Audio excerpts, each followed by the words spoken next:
Good morning, good morning, good morning from a very rainy Peterborough. My wife is a big gardening fan, so she'll be happy with this. Saves her going out with a watering can. Just an update at the moment. This is where we are. I'm not staying outside too long because I'm getting wet. There's the spawning brushes.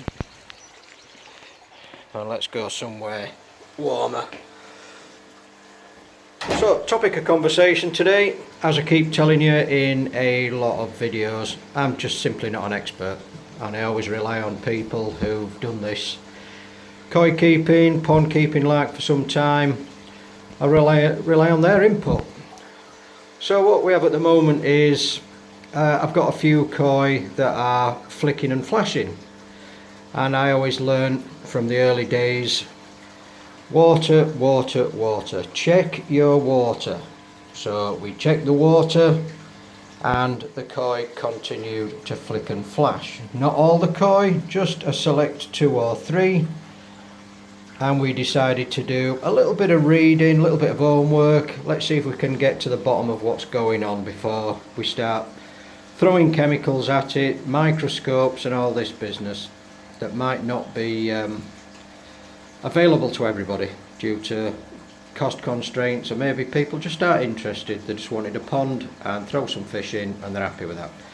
So what we've got here is I've got 2 kinds of food. This is the food that we were feeding last year. It's not a recognised brand, it just comes from your local garden centre, and last year it worked. Now, has this now lost its flavour? Has it become too dry? Has it gone past its sell-by date?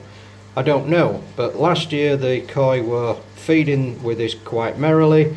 Now they literally take it in, suck it and blow it straight back out. They're not interested. And when we were feeding this, no flicking or flashing at all. So in the interim, I bought some of this off the internet. Well-known manufacturer, Tetra Pond, multi-mix. We've got goldfish, we've got koi. I'm not a purist in koi, I keep telling you that. I just want a wildlife pond, happy with that. Now this stuff looks quite entertaining. Quite a good mix there. Some flake in there, some sticks, some, well, all different sorts of colours. And within 20 minutes of feeding that, they're all flicking, the 3 main fish are flicking and flashing.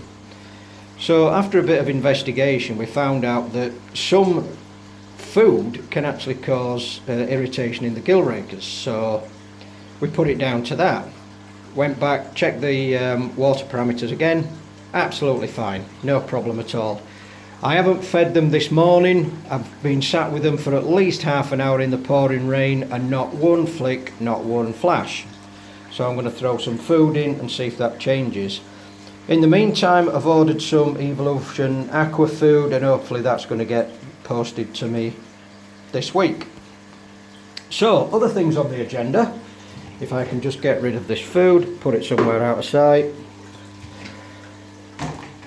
was somebody that commented on a video that was, well, it's at least 8 months old now, that my water clarity was poor, and at the time it was poor. But good old Martin from Devon Koi, he suggested getting some sponges and, where is it, filter wool. So what I have done is my 3-stage shower. I've taken a good quantity of stone, rock, pumice, whatever you want to call it, out of the top and put 3-stage sponges in. So over the course of the next 2 or 3 days, I'm going to monitor the pond clarity and see if we get it back again. And I must admit, it wasn't me that jogged my memory, it was my good wife laid in bed this morning, and she said, "You haven't put the filters back in again, have you?" And I says, God no. On top of that, we now have this situation. A subscriber got in touch with me, and due to logistical reasons the sale fell through, so I've still got it, but I'm just still in an inventive way figuring out how I can use this. That's one of the stones that we've used. This is just a plant pot. You've seen this before in my early videos. It's got a 300 micron screen. It's a sealed base, so I can pretty much do anything with that.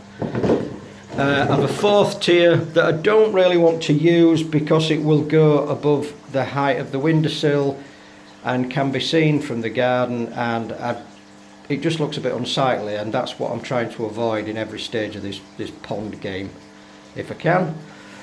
I also found out that this fits inside here perfectly. So my inventive nature thinks, well, I wonder if I can adapt that somewhere else. And what I have got is this valve that I fitted some time ago, which is going to be just a simple water feature on the exterior of this wall dropping into the pond. But I'm just wondering if I can mount that somewhere below the level of the windows in the greenhouse, have it running through there as an extra filtration, and then back outside and still retain my water feature. Who knows?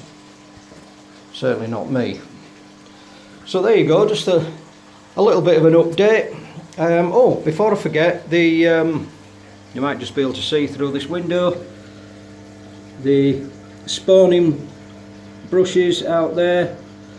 I bought them with a view to maybe getting some eggs, growing some fry, just from a wildlife point of view, but then read in some articles that the koi have to be between 3 and 6 year old to start breeding.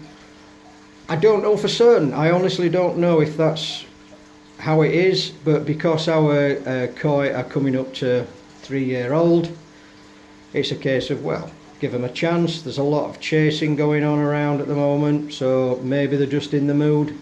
Who knows? As I keep saying, not me. I'll just give it a try. So in the meantime, I will give you an update on the clarity of the pond regarding the fines. Now this is up and running. I will get my engineering thinking cap on with regard to this to see if I can incorporate it somewhere. And just to reiterate that the koi only flash and flick when they are being fed this food, so I shall wait till Evolution Aqua deliver theirs.